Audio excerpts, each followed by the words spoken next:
तो हमने क्या किया, एक टीम बनाई। टीम से क्या है कि ये काम किया, उस टीम का नाम दिया टीम आगाज फाउंडेशन। उसके थ्रू हम गांव-गांव, ढाणी-ढाणी जो कोविड की बीमारी से ग्रसित है, जिनको ऑक्सीजन चाहिए या मेडिकल किट चाहिए, उनको पहुंचाना स्टार्ट किया।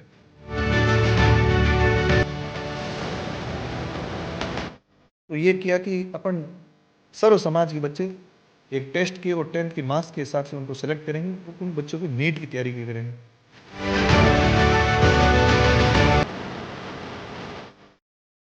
आज हम आपको श्री कोलायत विधानसभा के एक ऐसे व्यक्ति का परिचय देने जा रहे हैं जो महज 27 साल की उम्र में एक ऐसा संवेदनशील इंसान है जो गरीब परिवारों के बच्चों को पढ़ाने के लिए गांव की हर झोपड़ी में पहुंचकर रेगिस्तान के असहाय टूटे आत्मविश्वास वाले बच्चों को मानसिकता की सकारात्मक तरीके से पूरी तरह बदल के प्रयास में जुटे हुए हैं। श्री कोलायत विधानसभा क्षेत्र के बज्जू के गांव मिठड़िया में रहते हैं डॉक्टर सुनील तेतरवाल, जिन्होंने गरीब परिवारों के बच्चों को पढ़ाने के साथ साथ एक डॉक्टर बनाने के सपने में जुटे हैं। ऐसा इंसान कोई होगा जो राजकीय सेवा में जाने के बाद जो अपने गांव और क्षेत्र की प्रतिभाओं को आगे बढ़ाने के प्रयास करते हो। शिक्षा से लेकर भोजन, छात्रावास सहित पुस्तकालय सहित पूरी तरह से निःशुल्क उपलब्ध करवाते हैं। कुछ ऐसे ही नज़ारा कोलायत विधानसभा क्षेत्र के बज्जू कस्बे में मिल रहा है। बज्जू में डेजर्ट 80 नाम से संचालित संस्था में देखने को मिल रहा है। डॉक्टर सुनील तेतरवाल सामुदायिक स्वास्थ्य केंद्र में राजकीय सेवा पर कार्यरत हैं। डॉक्टर सुनील तेतरवाल द्वारा क्षेत्र की 80 गरीब प्रतिभाओं को चिकित्सा क्षेत्र में कामयाब करने के लिए निःशुल्क तैयारियां करवाई जा रही है। वहीं उपखंड क्षेत्र के राजकीय विद्यालय में शिक्षकों की कमी को देखा जा सकता है। वहीं डेजर्ट संस्था डिजिटल क्लासरूम के साथ इस कमी को भी दूर करने का प्रयास कर रहा है। वहीं ग्राम पंचायत गोडू और मिठड़िया के राजकीय उच्च माध्यमिक विद्यालय में क्लासरूम तैयार कर संस्था को सुपुर्द कर दिए हैं और बच्चों को इसका फायदा मिलना शुरू हो गया है। डॉक्टर सुनील तेतरवाल ने कहा कि क्लासरूम को विशेष डिजिटल पैनल, इन्वर्टर, वाईफाई पर्दे सहित लाइट व बैठने की अच्छी व्यवस्था करवाई गई है, जिससे स्कूल में पद रिक्त है उसकी शिक्षा बच्चों को मिल सके और ग्रामीण क्षेत्र में विशेषकर प्रतिभाशाली बालकों को निजी स्कूल व अन्य स्थानों पर भेज दिया जाता है, लेकिन बालिकाओं को रिक्त पदों के कारण निराशा होती है। इसलिए डिजिटल क्लासरूम में से विशेष फायदा होगा। डेजर्ट संस्था द्वारा उपखंड क्षेत्र में विशेष परीक्षा की तैयारी करवा रहा है। संस्था 80 प्रतिभाओं को निःशुल्क नीट की तैयारी के साथ साथ छात्रावास सुविधा भी उपलब्ध करवा रही है।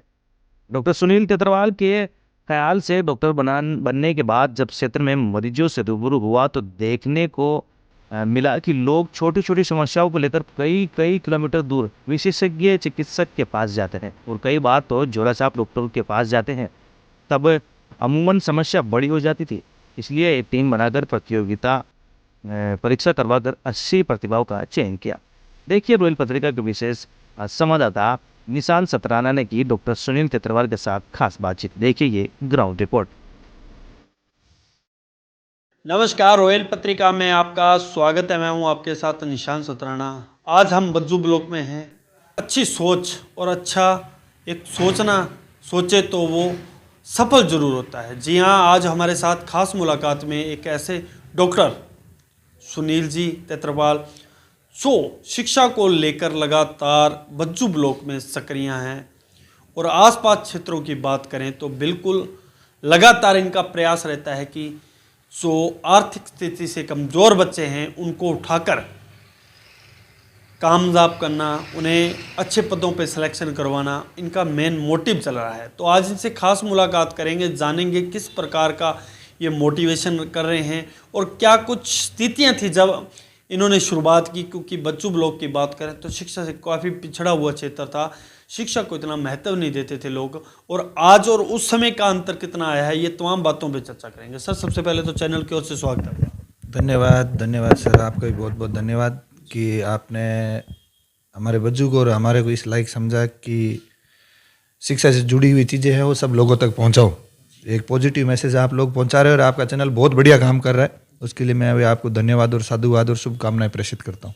सुनील जी, पहला सवाल, सबसे पहले परिचय जानना चाहेंगे आपका, क्या कुछ पूरा परिचय है?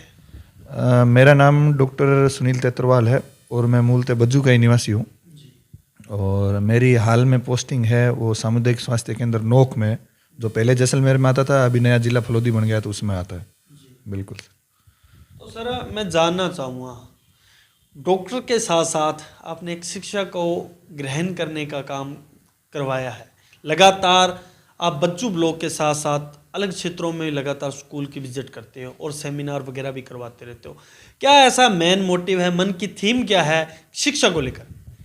सर देखो, जब पहले 2011 के आसपास सीकर पढ़ने गए, राजस्थान में 131 रैंक से सेलेक्ट भी हो गए, नीट में पीएमटी थी उस टाइम। उसके बाद में कॉलेज अलॉट हुआ, वो जोधपुर मेडिकल कॉलेज अलॉट हुआ और वहाँ से एमबीबीएस हुई। एमबीबीएस के दौरान इतना नहीं सोचा था कि आगे शिक्षा के क्षेत्र में कुछ करेंगे, क्योंकि यही था कि एक डॉक्टर होता है, वो डॉक्टर प्रोफेशन को ही चुनता है, पेशेंट डॉक्टर यही चीज़ें होती है, ये कभी नहीं सोचा था। पर जैसे जैसे वापस जब गांव आए तो ऐसे बहुत सारी प्रतिभाएं देखी जो सच्ची में मेरे से ज़्यादा बहुत ज़्यादा होशियार है। स्कूल जाते थे, कोई अब गांव से कम डॉक्टर ही बनते हैं आजकल। जब डॉक्टरों को बुला लिया जाता था कि हमारे गांव से नया डॉक्टर बना है, स्कूल में आइए, जब स्कूल के प्रोग्राम हो जाते थे ना, तो बहुत सारे टैलेंटेड प्रतिभावान बच्चे देखते हैं, चाहे गवर्नमेंट देखो चाहे प्राइवेट हॉस्पिटल, अरे स्कूलों में देखो, सब में। पर उनके आगे की कोई सोच नहीं थी, बड़ी दूरदर्शी सोच नहीं थी, और ना ही उनके पास इतने संसाधन, ना ही उनके पास इतनी अवेयरनेस जागरूकता थी, और ना ही उनकी हिम्मत हौसला था कि हम ऐसा कर पाएंगे। पर हम ऐसी पृष्ठभूमि से निकले हुए थे तो हमें पता था कि कितना आसान होता है शिक्षा का सफर। तो वहीं से शुरुआत की कि क्यों ना मेडिकल फील्ड के अलावा अपन ऐसे जो बच्चे जो आर्थिक रूप से कमज़ोर भी हो सकते हैं, पैसे भी है तो जागरूक कम है, उनको सही दिशा निर्देश ये सही नहीं है, प्लेटफॉर्म उनको सही नहीं मिल पा रहा, उनको लोगों को दिशा निर्देश सही नहीं है, उन लोगों के लिए क्या किया कि ऐसा कुछ करते हैं ताकि ये बच्चे भी क्या है कि अपने या अपने से अच्छे पद पे पहुंच पाए। उसके लिए क्या एक शिक्षा का धीरे धीरे प्लेटफॉर्म में स्टार्ट किया था।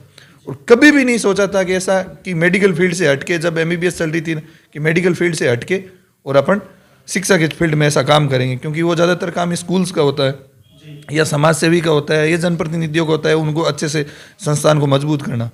पर यहाँ आने के बाद में, यहाँ मोस्टली बेल्ट में है, अपने बज्जू बेल्ट में वो शिक्षक ज़्यादा है या फिर प्रशासनिक अधिकारी है, तो उन लोगों से मिले तो उनके साथ बैठते थे, हमेशा यही चर्चा होती थी। मैं तो कह रहा हूँ मेरे से ज़्यादा श्रेय उन लोगों को देता हूँ जिन्होंने सच्ची में मेरे अंदर एक ऐसी भावनाएं जगाई, इतनी पॉजिटिव सोच जचाई कि अपने को सिर्फ ये नहीं है कि ये डॉक्टर बन गए, अपने को उन लोगों के लिए भी सोचना है जो लोग आर्थिक रूप से कमज़ोर है पर मेधावी बहुत है। उन लोगों को सहारा कौन बनेगा, तब जाके और ये काम मैं स्टार्ट किया शिक्षा का।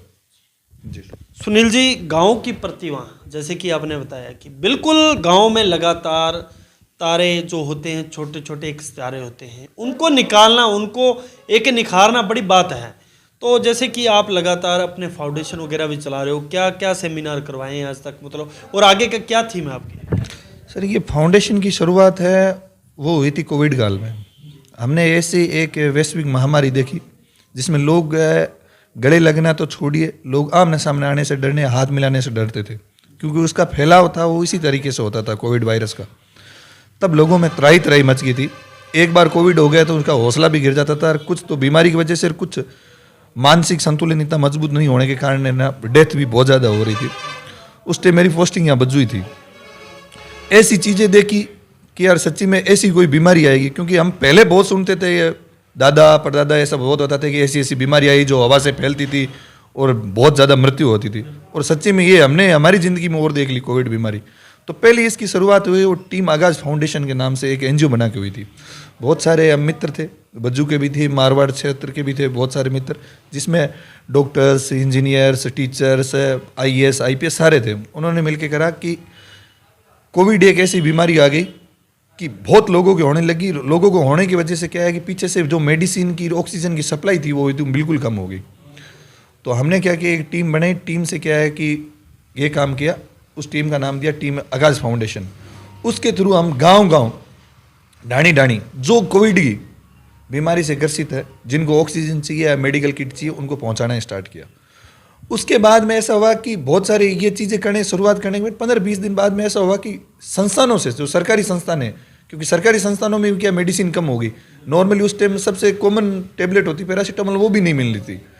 तो सरकारी संस्थानें जैसे पीएससी होती है, सीएससी होती है, मैं कह रहा हूँ इन चारों जिलों से, बीकानेर से थे, नागौर, जोधपुर और जैसलमेर, इन चारों जिलों से गवर्नमेंट संस्थान पीएससी और सीएससी प्राथमिक और सामुदायिक स्वास्थ्य केंद्र से डिमांड आने लगी कि आपका एनजीओ बहुत अच्छा काम कर रहा है और मानव हित में बहुत अच्छा काम कर रहे हो, हमारे भी यहाँ पेशेंट खूब है पर हमारे पास दवा नहीं है, हम दे नहीं पा रहे।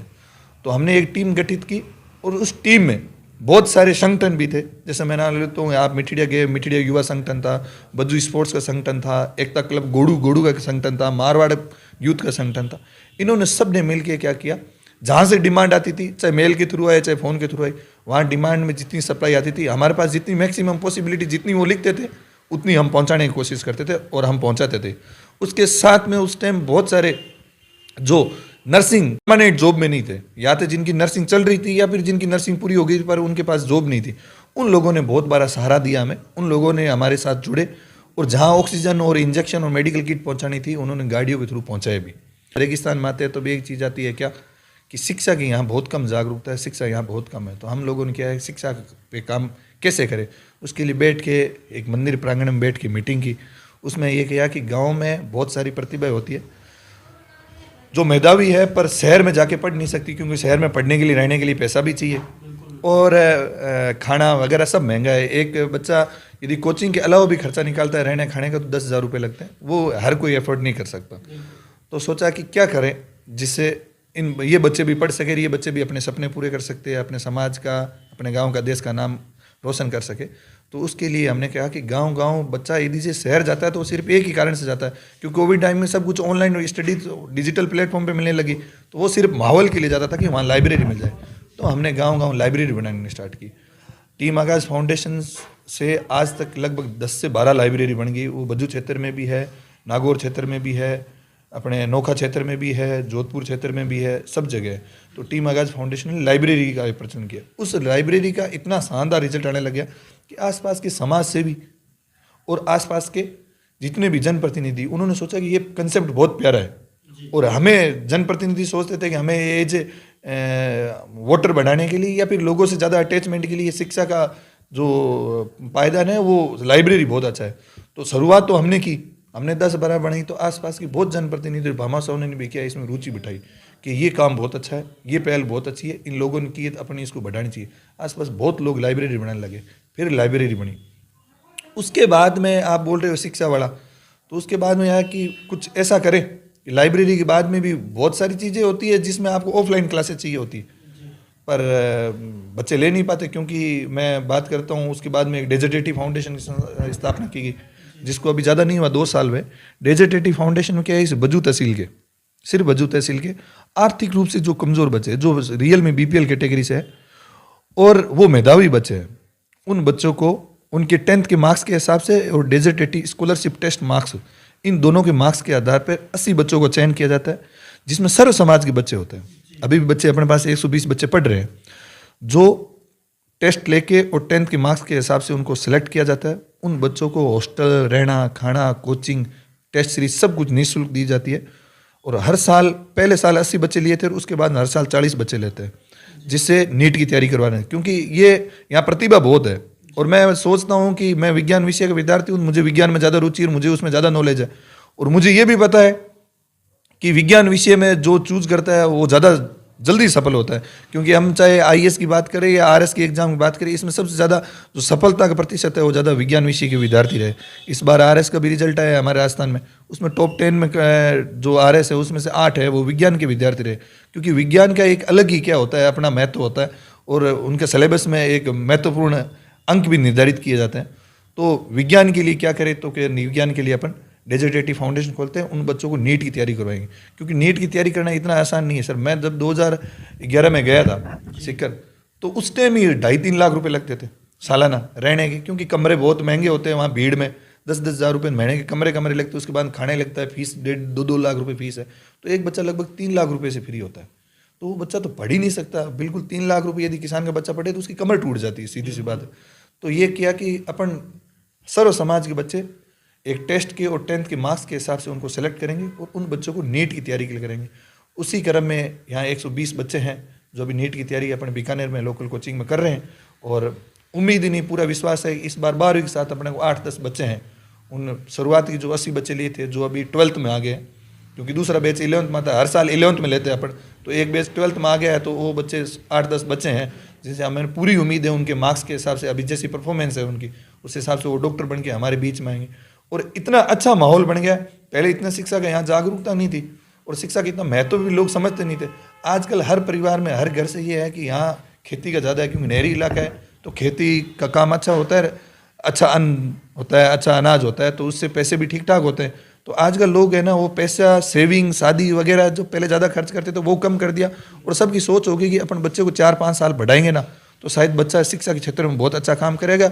वो अपना ही परिवार का ही नहीं, मैं तो आसपास के मोहल्ले का, गांव का, रिश्तेदारी को सब में एक अच्छी सी जागरूकता लेके आएगा कि शिक्षा को अपन अच्छे से मतलब चुनना चाहिए। और शिक्षा बहुत आसान तरीका है सफल होने का, और उसमें लोग ये बज्जू के लोग और आसपास के रेगिस्तान के लोग बहुत भली बातें से जान गए, और अभी ये सब ने शिक्षा का महत्व चुना है। चाहे कुछ दूसरा काम हो नहीं हो, बाकी पैसे हो नहीं हो दूसरे काम पर, सबसे पहले प्रायोरिटी शिक्षा पर रहते हैं। इसी वजह से पिछले 3 या 4 सालों से बज्जू में शिक्षा का माहौल इतना अच्छा बना है कि हर एक यूपीएससी से देख लो, आरएस से देख लो, डॉक्टर से ले लो, इंजीनियर से ले लो, और शिक्षक से ले लो, हर एक फील्ड में अपन सिक्योरिटी है, जैसे देश की बीएसएफ, फौजी, सीएसएफ, सब में हर जगह बज्जू का नाम आता है। वो इसलिए आता है क्योंकि अब बज्जू के लोग हैं, किसान लोग हैं, चाहे कोई भी हो, उन्होंने क्या है कि एक ही मन में ठान ली कि अपन शिक्षा को सबसे पहला ऊपर रखना है।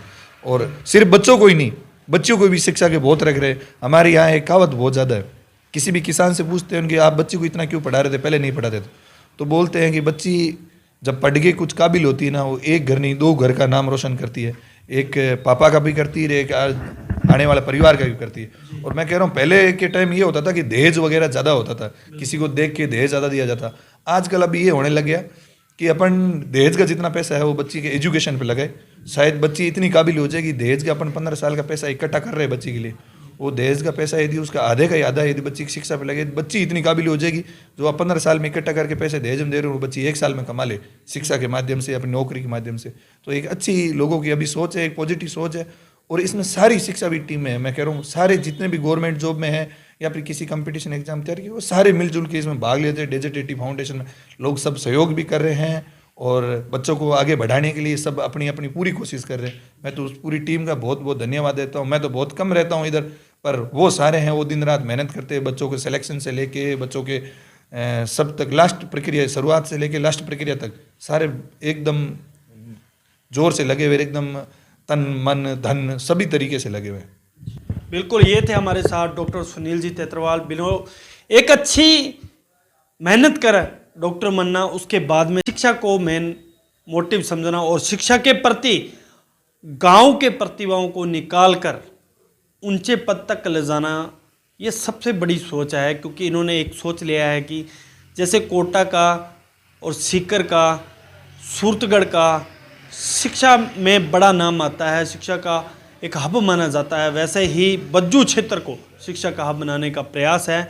और हर एक युवाओं और में देश की बेटियों को प्रथम प्रायोरिटी दी जा रही है, क्योंकि बेटियों को इस तरीके से दी जा रही है क्योंकि पिछड़े हुए इलाके में बेटियों को प्रथम सीढ़ी पर ना चढ़ाना और उनके कहीं ना कहीं घर बिठाने से बहुत ही बड़ा देश का नुकसान है, देश के विकास का नुकसान है।